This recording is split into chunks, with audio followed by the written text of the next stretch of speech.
Ili-ili, tuluganay, wala diri, ibunanay, kadto cinta, bakal babay, ili-ili, tuluganay.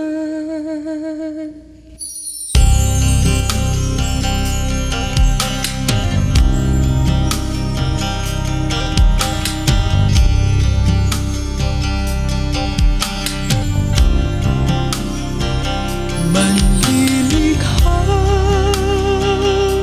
nitong buhay, diwanag ka sa isayang ama ng katarungan.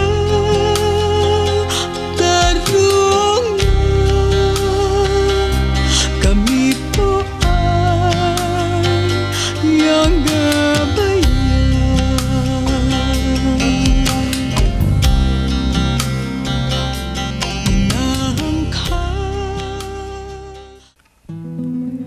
How did we get here?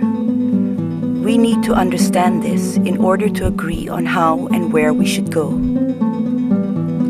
For the past 50 years, Philippine development has been driven by a centralized government pursuing a corporate enterprise-centered development strategy under different regimes of political and economic systems.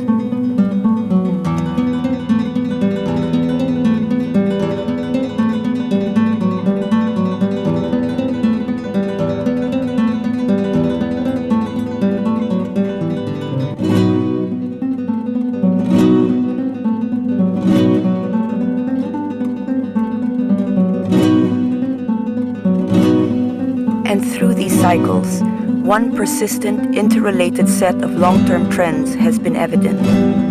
The pillage of our natural resources, timber, soil, coral reefs, mangrove stands, rivers and other inland waters, the growth of population, the aggravation of poverty, and through it all, an uninterrupted rise in the international indebtedness of the country. The root of the problem lies in the worldview that dictates the development strategy of each administration. The country is run on the neoliberal assumption that the government need only be concerned with maintaining a stable macroeconomic climate and keep markets free. The private pursuit of profit will eradicate poverty and bring a regime of sustainable development. In short, what is good for General Motors is good for the general welfare. Thus, corporate enterprise performance drives decisions on what is good for the country and its people. The objective is growth, measured by an accounting system that literally equates consolidated income statements of business enterprise with the national welfare. The approach is based on 19th and early 20th century economics, leaving out human and environmental welfare. These are considered as outside the mainstream concern of economic policy and left for the welfare branches of government and goodwill private foundations. The business enterprise is a critical engine of growth for the country, but by itself is inadequate in meeting the realities of a nation rich in diversity of land and people, who have evolved from a tumultuous history to a level of postmodern complexity that deserves and demands a more heterogeneous framework for development than the enterprise perspective provides. A more integral approach is required to better understand the problem. This involves taking into consideration what economic science calls non-economic variables, which are the psychological, ideological, sociological, political, and spiritual elements that drive behavior and performance. First, we must understand that Filipino society evolves along paths and stages that govern all human development. Every person evolves as a whole individual in himself, but is increasingly a part of a larger whole that is itself evolving towards greater complexity. Each is a holon, both a whole and a part. It moves along in necessary stages as individual and as part of a changing and transforming society. As holons, we encompass four aspects of reality: the internal individual, how we think, our values and priorities that drive our personal decisions; the context in which our thoughts and actions have meaning, or the cultural space, how we interact with other people and form the fabric of our culture; the social systems that emerge from a collective practice, perspectives, worldviews, paradigms, religions, economic systems, global networks; and how we interact with our physical world, natural and man-made ecology, the cities we build or the forests we destroy. When applied to communities and organizations along a particular time segment and in a specific geographical area, the four perspectives provide an integral view of the development process. Each of these four aspects is caused by and causes the other. Thus, they are indivisible and interdependent, creating a whole that cannot be reduced to one of its parts without major damage to the individual, the group, or the nation. Evolution occurs at all levels, from the first cell division to a highly evolved human brain, from the beginning of consciousness to integral thinking, from the first Homo sapiens to global communities, from the Big Bang to the birth of the Internet. In terms of human development, from the birth of a child to an individual, groups, communities, to the birth of a nation, man is destined to evolve to greater levels of complexity. Evolutionary transition occurs in stages. Each stage represents the best way an individual or a group has found to deal with objective life conditions at that particular level. The organizing framework considers 8 developmental stages called value memes, or core intelligences, applicable to all human development. These memes inform the values, priorities, behavior patterns of an individual, much like the gene to human anatomy and physiology. Beige, the most basic and primitive level. The individual's primary concerns are food, water, warmth, and reproduction. They form protective bands for security against the treacherous landscape of nature. Purple, the tribal stage. The individual translates the world through myths and magic and is subsumed in a larger order of family, clans, and superstition. Red, tribal loses its grip as the egocentric in the individual emerges, seeking control over nature and power over other individuals. They join gangs and armies in search of self-affirmation. At this stage, talent in competitive sports and the arts can find expression, as can the dark side in drug abuse and gangsterism.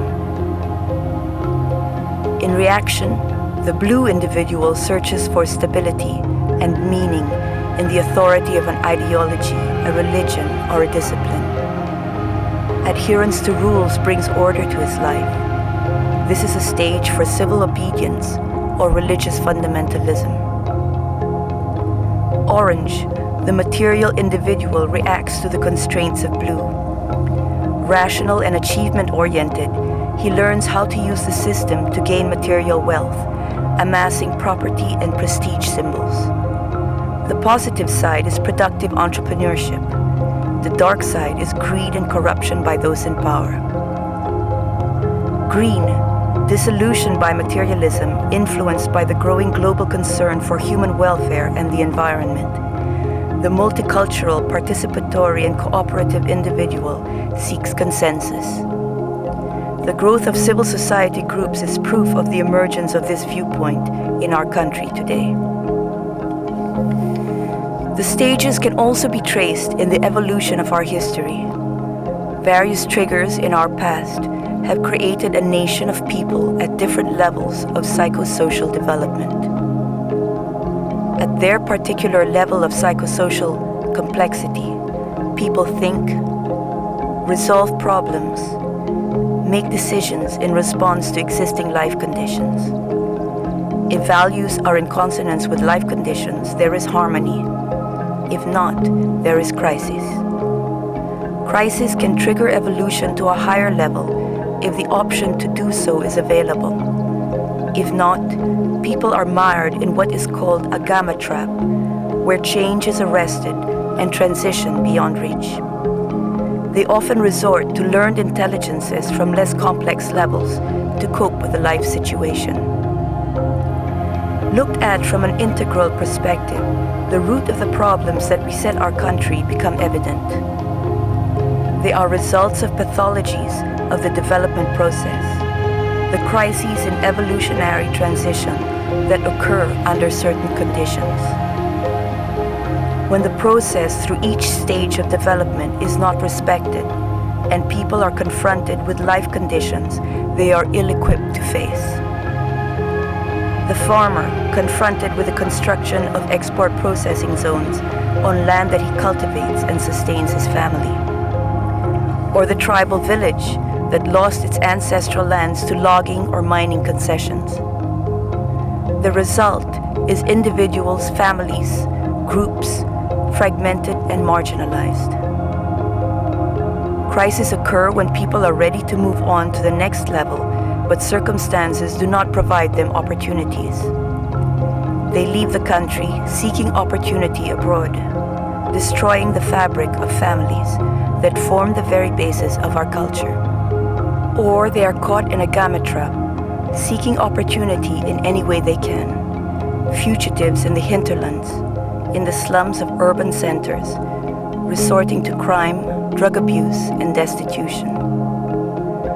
Crises occur when leadership cannot evolve to higher, more complex levels because they are intellectually ill-equipped or mired in the negative side of their respective levels. Red, bossism and feudal warlords thirst for power. Orange levels greed and corruption. It is critical to understand that problems brought on by the limitations of the first 6 levels cannot be resolved within the worldviews and ideas that created the problems in the first place. And finally, crises occur when we attempt to solve the ills of the country through one aspect of a whole, creating a nation that is less than the sum of its parts, reducing development indicators, programs and measures of progress for the entire nation to the performance of corporate enterprise.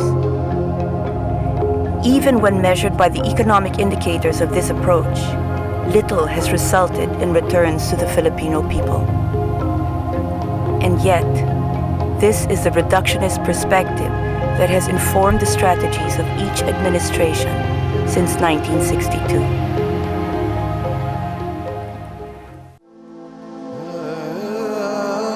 Today we have no choice but to take the path we should have taken 50 years ago, instead of cutting corners, which has been so costly to the nation. A more appropriate paradigm will respect the diversity of the land and its people. It would consider communities living within the sustainable capacity of their environment, people at different stages of psychosocial development. It would focus on community rather than enterprise as the basic unit of management. It would be driven by people who are the principal stakeholders of the development process. What is people-empowered governance? It is the process by which people in a community decide what is best for them given the resources available.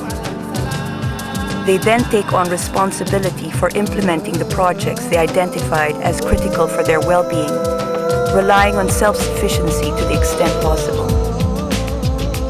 Integration with other communities is sought only when there is a surplus of goods, an absence of raw materials, the need for larger political bonding, or sharing common infrastructure. Integration is thus achieved at each sub-level. The process demands qualities that are innate to the Filipino psyche and simply need to be drawn upon for the good of the many. Alay kapwa, deciding on what is best for the community is best for ourselves. Responsive and responsible citizenship, enough to take matters into their hands and make it happen. The spirit of Bayanihan, to integrate resources with other communities.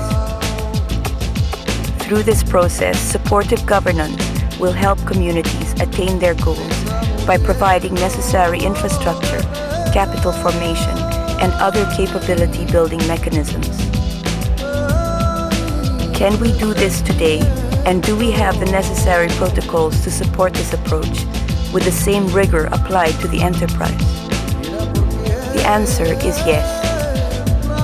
First, local autonomy is mandated in the Constitution of 1987, and more importantly, the Local Government Code drafted in 1991 gives local governments working with civil society groups the powers to implement community-centered development.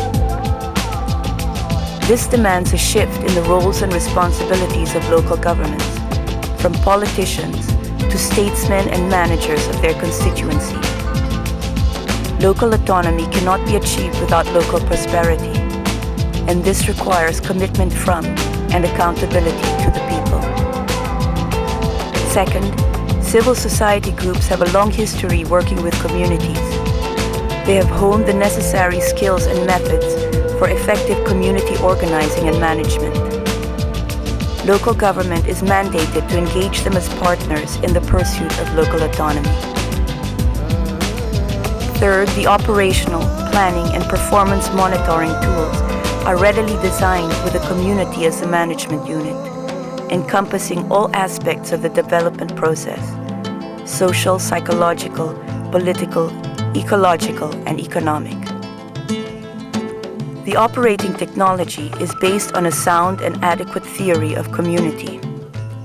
We need to consider three critical elements. Land, the most important asset of the local community. Its specific properties determine the potential to provide sustenance. Communal land is usually part of an ecosystem and is interdependent on other communities and subsystems for maintenance and regeneration.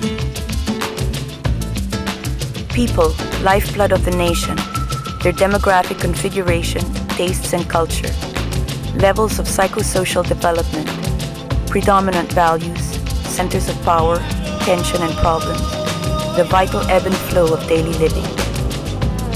Finally, the symbiotic relationship of people and their land, the ecological footprint of the nation that determines the extent to which we can be self-sustaining. The analytical tool is the memetic profile of individuals, groups, organizations, and leadership within the community. This will provide a picture of the prevailing value levels that drive the development process. The incidence of crime, migration patterns, voting patterns, rates of drug abuse indicate the extent and degree of pathology existing within the community. These are mapped against demographics, skills, educational levels, existing infrastructure, and against a community accounting matrix which gives an accurate picture of the economic health of the community. The matrix reveals the underlying problems that must be addressed to form the basis of a local economic development plan. This village-level model of Tabuan, Laguna, illustrates a prototype of rural communities in the Philippines. The empirical data were for late 1970s, but we notionally update the scenario to illustrate the impact of contemporary development. 95 households, the majority are nuclear families relying on agriculture for a living. 3 sari-sari stores to supply daily needs, and 3 tricycles for public transportation. The barrio has a Catholic church and a public school. 2 teachers carry students up to the 4th grade, after which they have to go to Pila for higher education. Mean education is 4.2 years. Population grew by 4% in the 1970s due to the introduction of irrigation and new rice technology. Considered economically active are 13 to 65 years of age. By the 1990s, the population shrank by a third after the construction of an export processing zone. Outmigration began to grow for lack of land to cultivate. Crime rate increased by 2% in the same period. The people of Tabuan rely on rice as their major source of exchange. Very typical is the blatant gap in intersectoral linkages that could support the livelihood systems of the villagers. Thus, the village demand of sustainable life support to meet their current and future needs is grossly inadequate. A closer look at the distribution of incomes reveals a large portion of village earnings are drained to pay processing services outside the village for lack of these services locally, and rent to absentee landowners, as 95% of the land cultivated by the village belong to non-resident landlords. The export processing zone is an asset on the community balance sheet, but little direct income accrues to the households, as trained managers are hired from outside. Appropriation of agricultural lands to build the enclave offsets local taxes by the opportunity lost from the using the land more productively. The Memetic profile of the town reflects predominance of tribal values in almost all aspects of their existence. Political transition seems arrested. There are the beginnings of the orange capitalistic tendencies that present an opportunity to improve incomes and the risk of environmental exploitation. 70% of the residents voiced indifference as to which political party is in governance. 60% feel their lives have not improved and will not improve in the near future. We then begin to get an integral picture of the level of development, the extent of problems that exist, the sources of tension, and most importantly, the degree of hope or disillusionment that determines openness to change. The value of the operating framework is to serve as a tool to identify where interventions are necessary to subvert the situation. Multisectoral programs and projects appropriate to the level of development and needs of the people. The accounting matrix will help plan the best use of resources to sustainably bring the highest returns to the community bottom line. The purpose is to create the conditions that will make change conducive where appropriate, beginning with change in the fundamental objective structures that form the roots of their poverty. When resources are planned for the highest and best use, the enterprise enclave cannot offer a lower investment to generate each peso of income to the country than intensive use of resources through a community-based agro-industrial approach. To achieve this, certain changes have to be made in the countryside. The need to use land more intensively by ensuring that the tillers of the land enjoy a full share of the revenue from farming, fishing, and forest management. The need to ensure the farm households have tenure over their resources. The need to provide the post-production and post-harvest facilities and required infrastructure to reduce the cost of transport, storage, milling, and processing. Used as such, one ecological zone meets its production potential, more than adequately supplying the needs of the communities. Enterprise then finds its place in subcontracting arrangements with the farm households, technical training and support to meet quality standards and export production capacity, based on genuine ecological surplus. Local government is the catalyst with infrastructure investments, facilitating integration with other communities, sustainably raising the quality of life of their constituency in fiscal symbiosis. We then begin to see the influence of these changes on the internal aspects of the individual and collective. Initiatives coming from the people themselves, as barriers are removed, opening possibilities to more complex levels of development. Civil society groups are the medium to link local government and enterprise initiatives with community livelihood. ensuring change is integral, regularly monitoring the shifting profile of values in response to changing life conditions, nurturing transition on the normal path of evolution, acting as sentinels of human and environmental welfare. Community then becomes the integrating unit of organization, management, and measure of performance, enterprise the subsidiary. And whilst the corporation maintains the bottom line of net revenue to shareholders, the bottom line in community management is far more fundamental. It is integral life support for the community, meaning that the stock of resources of the community must be made to yield a net product adequate to meet their needs while maintaining the wholeness of the physical habitat that nurtures them and will nurture their children. Meaning that people are allowed to evolve at their own pace with the dignity due them as human beings, changing the landscapes of deprivation to landscapes fit for people and nature to thrive. Meaning that the leaders they choose will respect the process of human development as something larger than their own self-interest. Meaning that leaders will evolve with values of the next two stages, with the appropriate worldviews to confront the conflicts of the preceding 6 levels. The yellow stage, the individual accepts the inevitability of nature's flows and forms, seeking the experience of living fully on an earth of diversity and in multiple dimensions and perspectives, integrating opposing views creatively to come to a solution for the good of the many. The evolving turquoise stage, an individual with a holistic view of the world and man's place in it, the integral individual. In the same way corporate balance sheets are consolidated to measure national production, community income statements and balance sheets are consolidated at each socio-economic level to reflect the growth and progress of the national economy.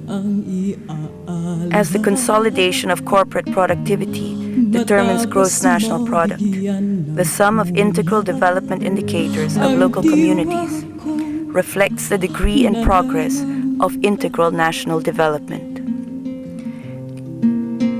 This is the only way the nation can meet the challenge of globalization without compromising the national interest. What path then should the nation take to return dignity to its people, to resolve once and for all the persistent problem of poverty, environmental destruction, and the exodus of its citizens? How fares the Filipino? We have the constitutional mandate, the organizing, operating, and management technology. We have the will to topple empires when we have had enough. Again, we say enough of indecisive leaders who follow the call of dubious visions. It is time to place our trust in people. Buhay man ay isang digmaan at kawalan ng katarungan. Ikaw ay aking ipaglalaban.